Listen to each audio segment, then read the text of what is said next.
Good afternoon. This is Dan with the Perfect Paint Edger. I wanted to do another quick video here, another little how-to video. I haven't done one since last year, and I've reached out to and talked to a lot of customers that have purchased the unit this last year. And I wanted to address some of the issues, and hopefully this will help those of you who are just now trying the product to get better results and get the results that you want and be happy with the product. The first question I have had is the original product. It had an adjoining pan. I had a third product. I was selling a kind of like a paddle wheel pan.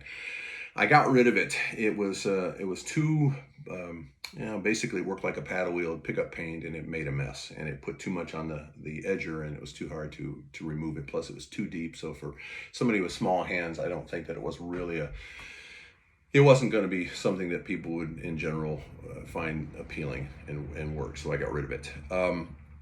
Number two, the order of operations, if you want to call it that. Now, what I do, and this is my actual unit that I use on my jobs. What I do is I actually cut in first. So when you're doing your paint job, you're going to roll the walls. Do the cutting in first. I'll demonstrate here in a minute why.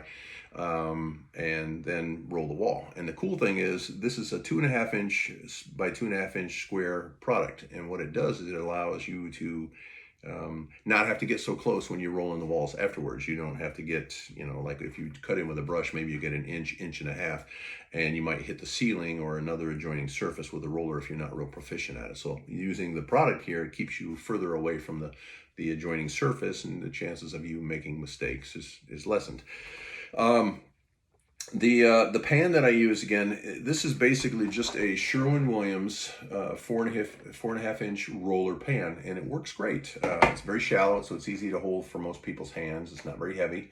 When I use the product, I'll retract the guard as usual. I'll dip the pan, and this is already loaded, so I'm not going to do it, but I'll dip the paint into the pan, and I use the upslope of the pan to remove the additional paint. The cool thing about the Sherwin-Williams pan is it's got this little additional piece of plastic here. So if you have to remove some of the paint on the edge, there you go. You can do that, and you'll have less chance of getting any paint off onto a floor or whatever. So now you have a product that's ready to go. Now to use this, when you retract the guard and you snap it in, a lot of times if you put too much paint on the bottom, you may get it on the face of the guard, and that's not what you want. This is the most crucial part of this entire thing. It's all right if you got it built up underneath here, but if you get it on the face, that's where you could easily transfer it onto a ceiling or onto a cabinet or something that you don't want the paint on. So the key is, and I'll explain it like this, a quarterback a lot of times will carry, I'll stand up, they will carry a rag in their pants. So between the snaps, they will wipe their hands off and then snap the football. So it's really the same concept. If you dampen the pad and you snap it in and you find that you got paint on it, well, just wipe it against that rag one time, then your face of the guard is clean and you're ready to go. So what I do when I do use this, and this is again why I cut in first, is you make a pass up along, let's say in this case, the ceiling and wall. All right, you've made your pass. Now you look at the guard and look, I got a little bit of paint on the edge of the guard. Wipe it off again before you do another pass. So you do a second pass, third pass, whatever. But eventually you'll go back and you have to reload your pad again. But every single time you do a pass or a dip in your pan, check the face of the guard before you put it onto a surface, and that'll minimize any chance that you'll get paint on areas that you don't want. Now you can also see why I choose to cut in first. If you let's say you still put too much paint on, you cut it in really good, but you got a lot of paint on the bottom edge, like in this area here. Sometimes you can get buildup from the bottom of the paint edger. Set your paint edger again in what I call the rest position, and you can use it just like a regular paint pad, and it works extremely well, and you can smooth out areas. Now it's ready to go when you're ready to roll. So that takes care of that. Last question that I've had, warranty information. Now on Amazon, I had said that I will warranty this thing for life. It is extremely durable. It is a beechwood, solid beechwood handle, ABS plastic, aluminum channels, with the bristles, boar's hair bristles. The paint pad itself is very, very good quality. It's better than the ones my competitors use because I've checked, and I get this done really. I get these really, they're well made where I get it.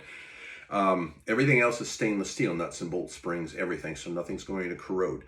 The one thing I always tell people, please protect the face. That is your key. It's a 22 gauge stainless steel, and now it is bendable.